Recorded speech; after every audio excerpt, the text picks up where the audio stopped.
Thanks for watching, everybody. We are going to continue here talking about decentralized staking. We're going to jump over to our slides. Frank, let me ask you, my friend, are you familiar with decentralized staking? Have heard about it. This is one of the things that we've talked about on the show that I haven't actually done. Okay. Yeah, I'm excited. You're familiar with staking, though? Of course, have definitely staked. For everybody not familiar with staking, let's give everyone a quick refresher here. Yep. Staking, when we talk about Ethereum, and staking is a term, kind of a catch-all. I think you can apply to a variety of different activities. You know, you might look at what we're doing with liquidity pools that we just showed, and you could call that staking in some ways, right? But in this context, staking is participating in the validation of transactions on the Ethereum network. You are participating in the security of the network. You're facilitating the operations of Ethereum. And as a result, you generate rewards. Well, when you participate as a validator, in this sense, when you stake, you earn rewards in the form of newly issued ETH. Frank, we've talked about the supply dynamics of Ethereum. We've talked about the burn mechanism. We've talked about the growth in supply and that potentially being offset by demand at times. It's slightly inflationary. It does have a different supply dynamic, but that comes from the issuance of new ETH. As new blocks are added to the chain, these are block rewards for those validators. And that is ETH that goes to the validators.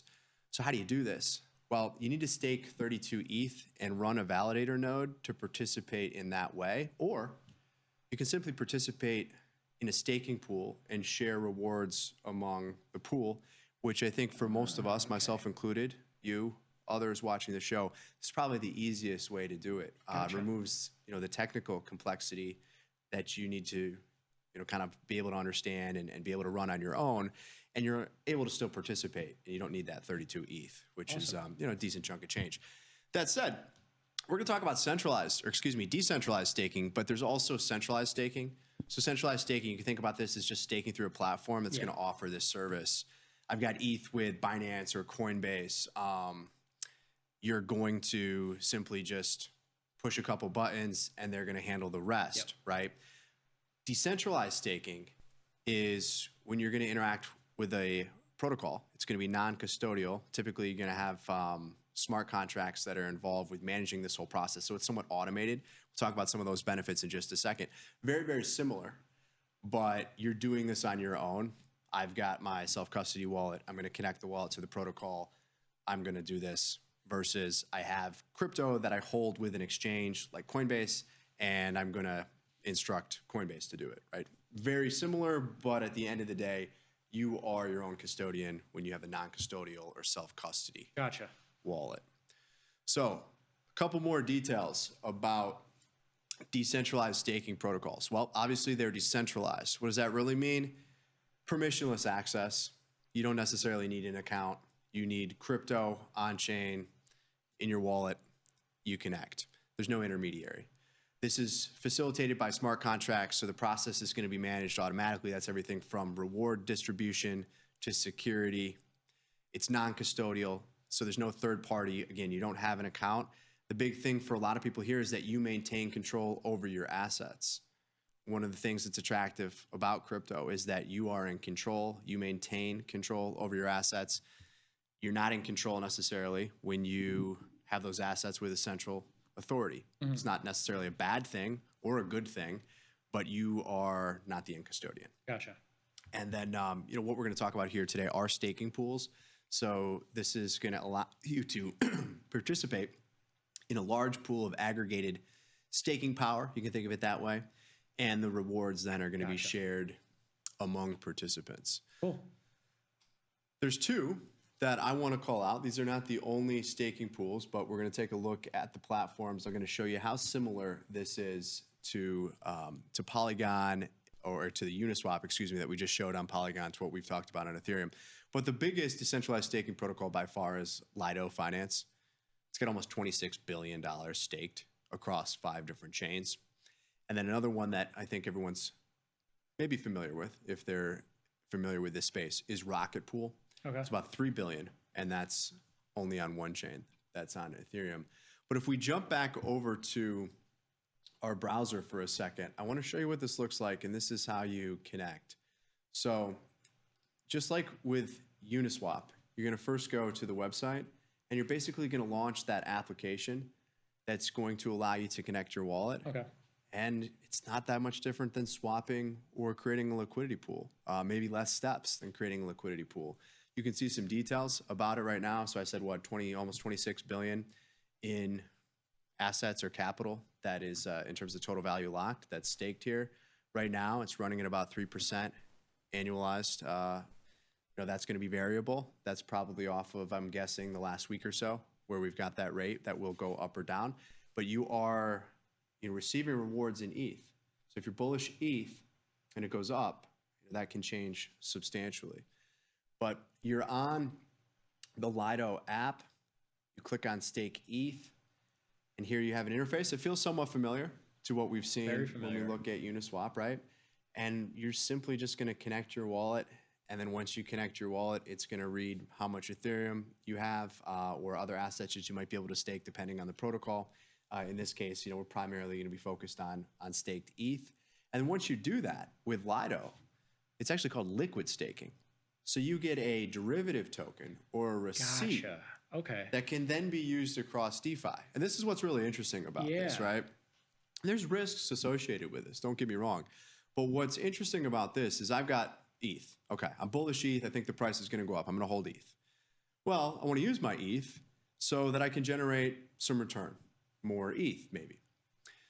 3%. That's certainly not what I'm going to get from the US government. The US government's not paying its coupons in ETH. So maybe I want to do this. I stake my ETH. But instead of giving up control or access to that ETH in a sense, I now receive a staked ETH token that I can go to another decentralized exchange and put into a liquidity pool.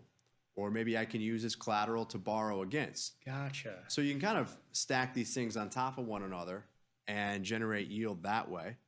I think the more complex it becomes, the more risky kind of inherently it is. But this is a way to put your ETH to work and allow it to generate you rewards as you participate in the overall protocol, in the validation of transactions, but then also take that liquid staked ETH token that you have and use it in DeFi. Gotcha. Right, is one of the use cases. And that's one of the reasons why you can see the staked ETH market cap is close to 26 billion down here in terms of the total value locked. Here's the number of stakers across the protocol, and you can see the total amount of ETH. So this is pretty substantial. I mean, Lido is the biggest. It's really the go-to place for liquid staking when you think about decentralized staking. This is super cool. I'm super happy that you showed me this part of the, whole crypto economy here, because I've seen the ST ETH, and it's funny because the same with the wrapped ETH. I was like, months ago, I was like, man, what's with this WETH? What's with this WETH? And you kind of were like, well, this is what it is. And I was like, I still don't really understand what that is. And then we looked at wrapping tokens and doing stuff with them, and you learn stuff through practice. I'm super excited about this, learning this other part of the economy. And just as a general question here, and I know it might not make sense because you might say, well, why would you buy ETH and then stake it to get 3% annual return in ETH and then totally get rid of your exposure? But you could then you could buy $1,000 in ETH, put it into this protocol, get a 3% return in ETH annually, and take your staked ETH and swap it for USD and essentially hedge your notional ETH exposure if you wanted to, right? Or a portion of it or whatever. Because you can do stuff with that staked ETH aside from, I totally appreciate, and maybe on further shows, we can actually put in ETH into this protocol, get the staked ETH, show everybody what that looks like, and then show what you can do with the staked ETH as well. But I just want to make that apparent because you can, on one side of things, hedge that exposure that is, volatile, that ETH price, and still generate 3% in ETH if you wanted to just passively do that for whatever reason, as opposed to your idea, which I'm sure a lot of people do, which is you use the liquid staking so you can get 3% here, and then you can use that staked ETH to get like we just showed with our wrapped ETH pool, maybe a percent or two a week from running a liquidity pool with that. Absolutely. You can stack it up, Frank. We're going to do that on a future episode when Frank is back on the show with me. We'll take a look at staking our ETH in his centralized staking protocol, as well as some more things you can do with your ETH. But that's going to do it for our show. Victor Jones is up next with the Price of Truth. You don't want to miss it. I'll be back on Wednesday with my man Glenn. Until then, I'm Ryan. I'm Frank. This is the Tasty Crypto Show. Peace.